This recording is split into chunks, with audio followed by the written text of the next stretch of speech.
Welcome to our channel. If you haven't subscribed yet, subscribe and activate the notification bell so you don't miss any of our spooky stories. It was a regular Friday night when my friends Lucas, Mariana, Pedro, and I were relaxing in the small apartment we shared. Lucas, always the most outgoing of us, was scrolling through Instagram when an event notification caught his attention. Hey guys, check this out, he exclaimed, holding up his phone so we could all see. It was an invitation to a party. Not just any party, but one at a huge mansion on the outskirts of town. Something we only saw in movies. Mariana, always the voice of reason, raised an eyebrow. Do we know anyone who's going? She asked, already skeptical. Lucas shrugged. I don't know, but it looks amazing. Let's go, it could be fun. When was the last time we did something exciting? Pedro, who always followed Lucas on adventures, smiled. Why not? We need a break from our boring routine. Despite our initial doubts, excitement began to take over. It was an opportunity to break free from monotony and do something different. Lucas started preparing right away, putting on his best outfit, while Mariana and I exchanged hesitant glances. Something about the invitation felt a little off, but against our better judgment, we decided to go. The drive to the mansion was quick, though the path became increasingly isolated as we moved away from the city.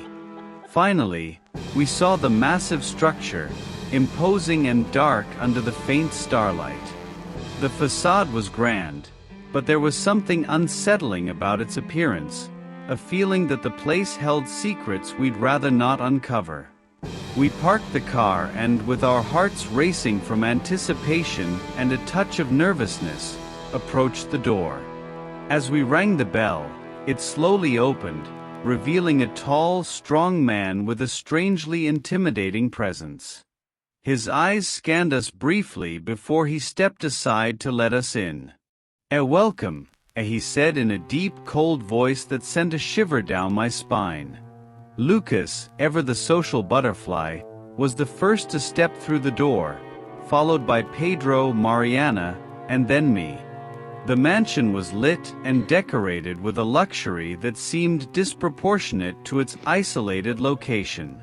As soon as we entered, the man shut the door behind us with a click that sounded more like a trap snapping shut. We were inside. As we walked through the main hall, I couldn't shake the feeling of a heavy atmosphere in the air. The space was grand, with glittering chandeliers hanging from the ceiling and luxurious rugs covering the marble floors. The muffled sound of conversation and laughter echoed through the corridors, but there was something artificial about it all, as if it were a carefully constructed facade meant to deceive us. The man who had greeted us disappeared into the crowd of guests, leaving us to fend for ourselves. Lucas, always at ease in social situations, quickly began mingling, exchanging smiles and handshakes with the other guests.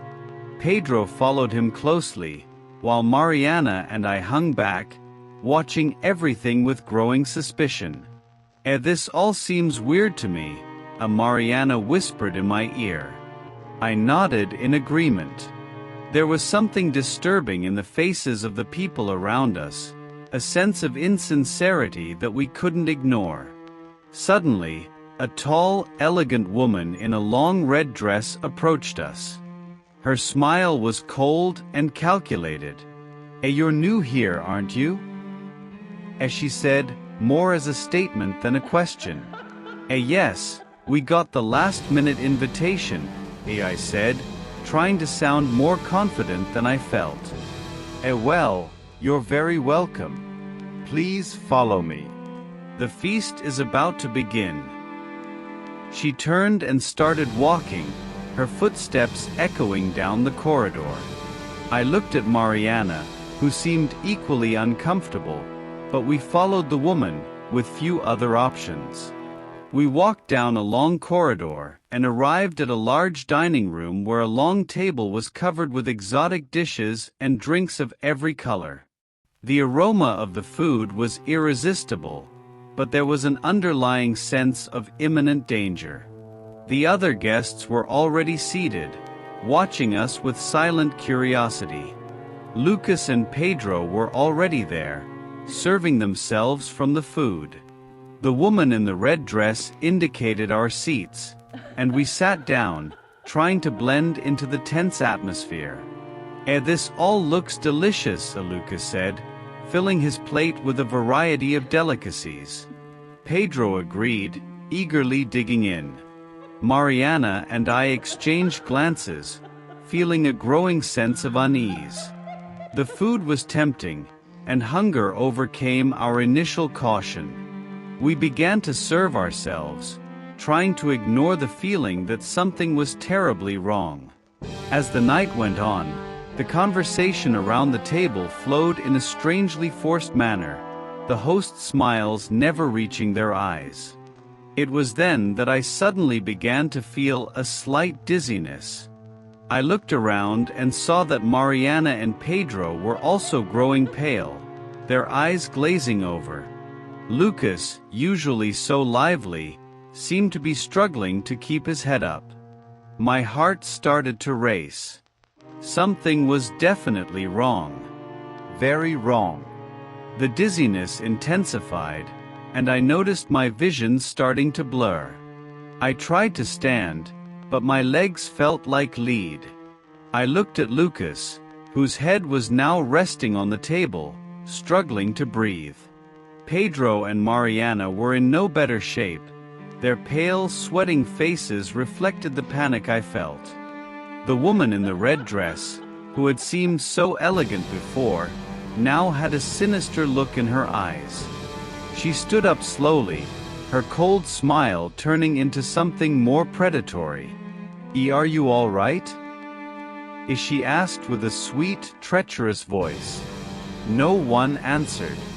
We were all struggling against the rising wave of nausea and weakness.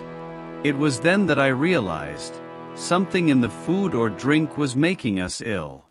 The sense of imminent danger I had felt since we arrived was becoming a reality in a way I could never have imagined. A burly man, the same one who had greeted us at the door, entered the room and slammed the door behind him with a thud. He positioned himself in front of her like a guard, blocking any attempt at escape. The room, which had seemed so luxurious and inviting before, was now transforming into a prison. Desperate, I tried to call for help, but my voice came out as a hoarse whisper. Mariana managed to grab my hand, her eyes wide with fear.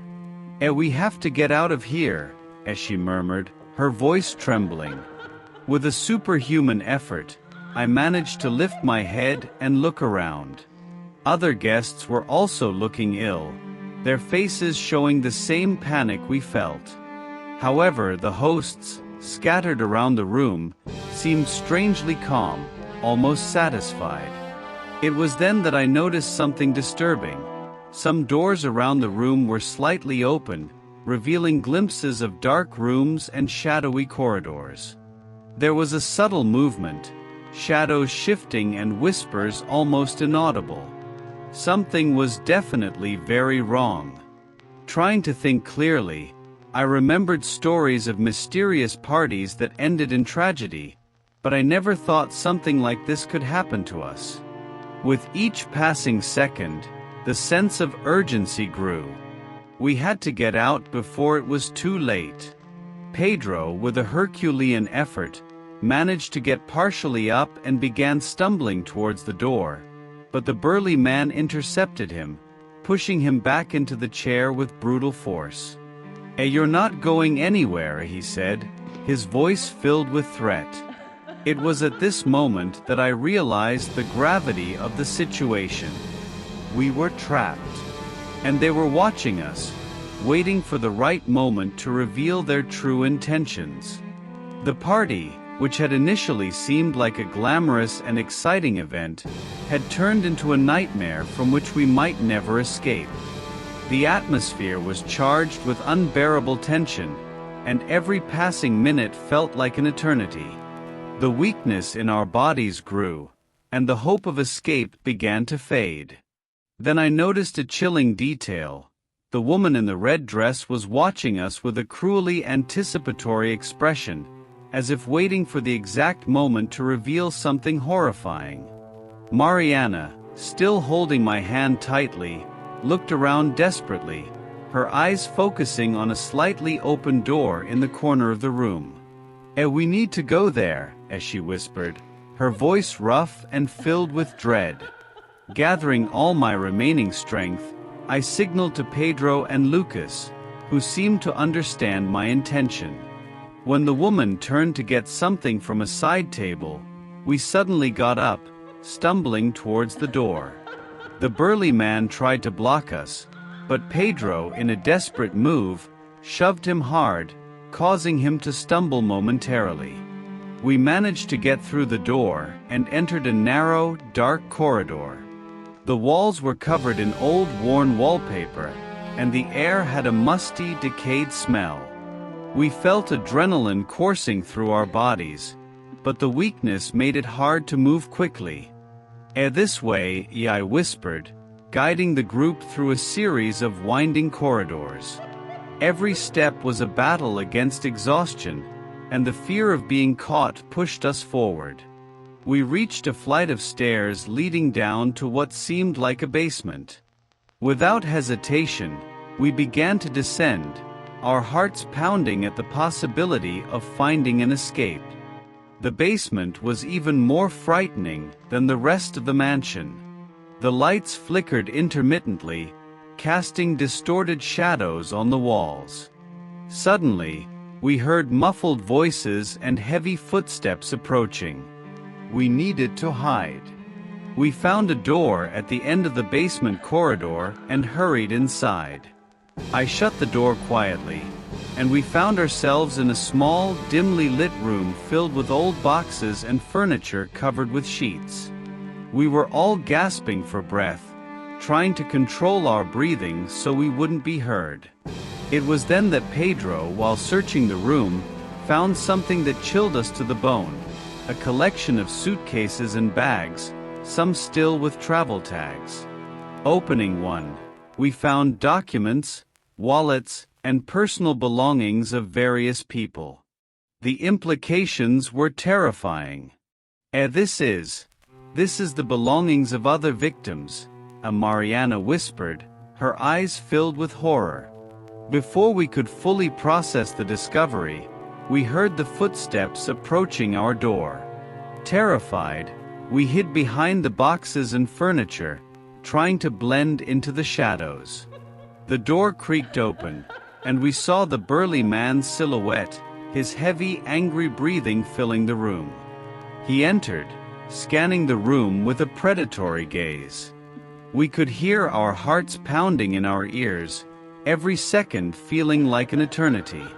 When he finally left, locking the door behind him, we knew we were in imminent danger. We had to find a way out of this nightmare. And fast. As soon as the burly man left, we quickly gathered to plan our next move. Fear was etched on all our faces, but the will to survive gave us strength. We searched the small room for an alternative escape route. That was when Lucas, still pale and trembling, pointed to a small window high up on one of the walls. There," he said, his voice a desperate whisper. It might be our only chance." With great effort, we stacked boxes and furniture to reach the window. Mariana climbed up first, squeezing through the narrow opening and landing on the other side with a dull thud. Lucas followed, then Pedro.